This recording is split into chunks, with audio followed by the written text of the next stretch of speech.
and JYP.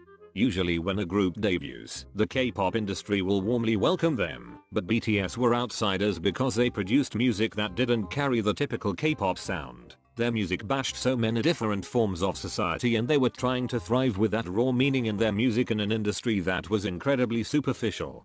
But as time went by, BTS was starting to become serious competition to all these privileged artists very early in their career. They were rarely invited to Korean award shows, but they were pulling unbelievable numbers as much as the biggest artists in Korea at the time. This really threatened the industry and they were doing absolutely everything they could to push them down and bring their own artists up. Back in 2013, BTS were nominated for Rookie of the Year at the Mnet Asian Music Awards. However, even though they were the best-selling rookie group of that year, Mnet refused to give them that award. Hell, they didn't even invite them. And when they did invite them a year later, they only let them perform at the red carpet. That same year, Namjoon and Yoongi attended a hip-hop event in Seoul. The conversation was derailed multiple times to insult them and the other members of BTS. They were called girls for wearing stage makeup, repeatedly told they weren't hip-hop and overall belittled in front of everyone. 맞아요. 메이크업을 하는 거 이제 어떤 힙합과 충돌되는 분장 그런 게 아니라 여자. What? Oh, shut the front door. Come on. 아 그래요? 여자같이 입고 다니는 게 여자예요. In 2015, BTS were finally invited to perform at the Mnet Asian Music Awards, but they were only allowed to perform one song, while a 3-month-old rookie group from the Big Three got to perform 3 songs. In 2016, BTS was still never given a proper waiting room during music shows. They had to practice and get ready in front of the bathrooms, and other idols looked down on them because of that. Keep in mind that they had the best-selling album of that year. That same year, BTS were invited to perform at the 2016 Busan One Asia Festival. They were supposed to perform at the end of the show, but Namjoon was injured, so SBS cancelled their stage without notifying BTS's company. They basically invited the boys but didn't let them perform. At the end of the festival, ARMYs were extremely furious and wouldn't leave without a BTS performance, so SBS had no choice but to let the boys perform, but they didn't broadcast their performance. The boys went up on the stage without cameras, without proper lighting or a clean stage, only to perform for ARMYs who had been waiting all day for them. It hurts to watch this video. The boys were treated like they were absolutely nothing. From outward perspective, it might have been easier to forget this because BTS's career takes them to greater heights progressively, but to be in their shoes and to slowly go day by day working hard with no respect returned and to swallow this pain at such young ages, it's really heartbreaking. And let me tell you why BTS don't appear on Korean TV shows anymore. In 2014, a year after BTS debuted, they attended their first real variety show. Keep in mind that half of them were minors at the time. The host accused them of plagiarizing the boy group EXO for wearing school uniforms in their music video Boy in Love. 엑소와 겹친 교복 패션. 왜 하필 엑소일까? 원망했나요? 사실 저희가 말씀드릴 수 있는 얘기 천천히 저희가 이번 사랑 이야기 학교 3부작의 마지막이었어요. 예. 그래가지고 나 언제 한번 교복을 입겠다라고 생각을 했는데 그게 되게 유명하게 시기가 겹쳐가지고 오히려 저희는 한편으로는 감사드리고 한편으로는 감사드려요. 먼저 입어주셔서. 아니요, 그런 게 다른 그룹이 모자를 돌리는 걸 보고 똑같이 하면은 뭔가 차별화가 없겠다 그래서 바꾸신 거예요. 그쵸. 네, 그렇죠. 근데 우리 방탄소년단은 엑소가 했네. 우리도 해야지. 이렇게 돼버린 것 같아서. Yoongi was trying to explain that it was a misunderstanding and that they weren't trying to copy them, but the host kept twisting his words. And because of that, EXO fans dragged BTS through hell and back. They made petitions for them to disband, trended plagiarism to the point where BTS had to go to court, and even sent them death threats, resulting in them having to cancel several concerts. And not only that, when BTS won their first grand prize award at the 2017 Mnet Asian Music Awards, EXO fans were giving them the middle fingers and chanting EXO during their speech. They and other fandoms started accusing BTS of manipulating the charts and even went as far as contacting Melon customer service to complain. Here's another reason why BTS don't appear on Korean TV shows anymore. 선정한 2014년 다시 한번 말씀드립니다. 제작진이 선정한 겁니다. 저희가 아니에요? 네. 저희가 아니에요? 네. 둘셋포 안녕하세요, 방탄소년단입니다. 뭐라고? 둘셋포 둘셋포 잠시만. 이름들이 너무 어렵다. 너무 어렵다. 위, 슈가, 진, 정국. 진, 정국이야 뭐. 야, 랩몬스터는 정말 좀 뭔가 오그라들지 않니? 왜? 제이홉? 네, 제이홉이. 호흡은 저기 맥주 올렸네. 아니, 희망호흡입니다, 희망. 아, 호프? 뭔 뜻이에요? 그 패가 붙어야 되는 거 아닌가? 그러니까.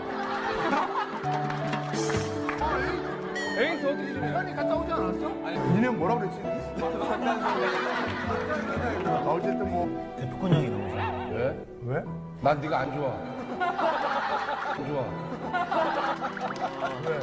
예능하신 게 너무 좋아가지고. 나는 얘 때문에 얘는 하게 됐어 내가. So I'm the number one. 어린 소리를 어린 소리를. 야, 너도 하지 마. 굉장히 편해서 코니앤콘이라고 곡을 써왔어요. 이제. 맞아. 저야? 우리 근데 다 썼는데 지금? 아니요, 저는 이제 드리려고. 아, 우리 다 썼는데? 생각이 달라요. 듣고 나서 판단하면 돼. 우리는 눈이앤콘이. 가사가 팥국송 같죠? 정말 듣고 싶은 노래는 마음에 안 드시죠? 아니 근데 정말 잘 만들었어요. 잘 만들었는데 이번 저희 스타일 아니에요. 진짜잖아. 너 영업하려고 그래. 오늘 할 게 많습니다. 빨리 가죠. 재능 있어, 진. 재능 있어. These 7 boys were treated so maliciously despite half of them being minors at the time. Donnie and Coney are known for joking around, but they really crossed the line with BTS. They mocked the vocal line members for not specializing in rapping. They straight up told Jin repeatedly to his face that he was the least talented member. They made fun of the song Yoongi made for them and implied he wasn't worth anything to them. They forced Jimin, Jungkook and Jhope to do girl group dances and then mocked them for being too flamboyant. Then they made fun of all their stage names and mocked their fans and called them elementary schoolers and implied that they were all immature and fanatic. They were especially rude to Namjoon in particular. They made fun of his way of speaking, his way of dressing, his dancing, his rap, his name, his hair, literally everything. Donnie and Coney even admitted to treating BTS badly on purpose a few years later after BTS started getting really popular. Here's a very unknown fact. As the industry came to realize that there was no stopping BTS, a lot of agencies tried to buy them from Big Hit Entertainment. Just like how SM Entertainment bought the boy group Infinite as soon as they started to become a threat to their boy group EXO. They bought them and decided to do nothing with them, which led to a drastic decrease of popularity for Infinite and a huge increase of popularity for EXO. Bang PD, who believed in BTS's success from the very beginning, got several calls from different companies, telling him to just give up and hand BTS over to them, but he refused. He refused to give up on the boys because he really believed they were something worthwhile and that they actually could become something big one day. And he was right. BTS's success has gotten to a point where trying to suppress it or deny it is literally impossible. The only next step is to try and claim it as your own. That's exactly what SM Entertainment has been trying to do for the past 4 years. At first they were trying to recreate BTS's success by making a new boy group, but now that they see it's impossible, they've decided to claim it as theirs.